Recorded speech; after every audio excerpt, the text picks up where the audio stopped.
Lara, why should the world pay attention to MENA and what regulators, companies, teams, and individuals are doing in its Web3 market? And what's next for the region that will forward the overall Web3 industry and adoption? So, John, I mean, look at the news that came out last week, right? So, Mubadala, one of the biggest sovereign funds in the UAE, invested in air carbon exchange. That's tokenizing carbon assets so that you can to offset their carbon usage, right, or their carbon emissions.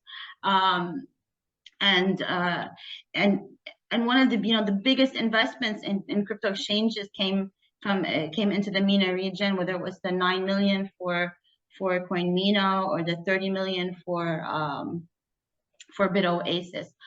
Uh, Three things that I think that are going to happen in the future. A lot of money is being spent on gaming, right? Whether it's in Saudi Arabia or the UAE or elsewhere. And this is because you not only have a youthful population, but you have a lot of technological savvy individuals, and they're bringing that all into the blockchain and into Web3 and into NFTs and tokenization and so forth. And one greatest example is like what's happening today with the FIFA, the World Cup, right? A lot of fan tokens are coming out from the region, a lot of interesting NFTs and so forth. And I think that's going to be one of the futuristic things that we'll see.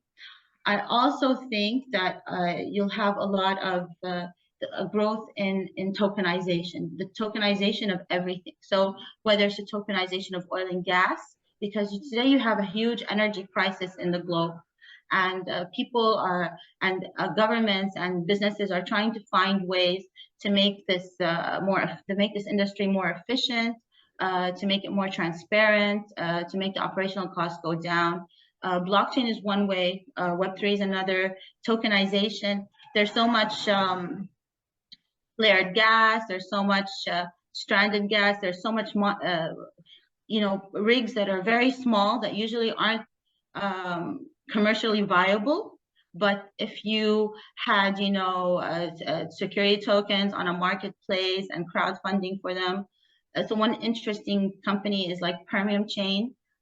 They've done that in Canada and they want to bring it into the region.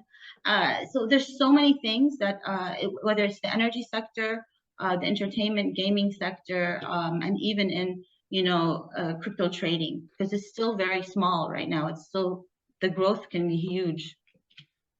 Thanks for tuning in. If you enjoyed the video, hit that like and subscribe button and turn on notifications to stay up to date with us. We also produce a weekly newspaper packed with the latest Web3 news from emerging markets. The link to get access is in the description below. And if you really like the video, share it with your friends and leave a comment. We'd love to hear from you. Thanks for supporting the channel.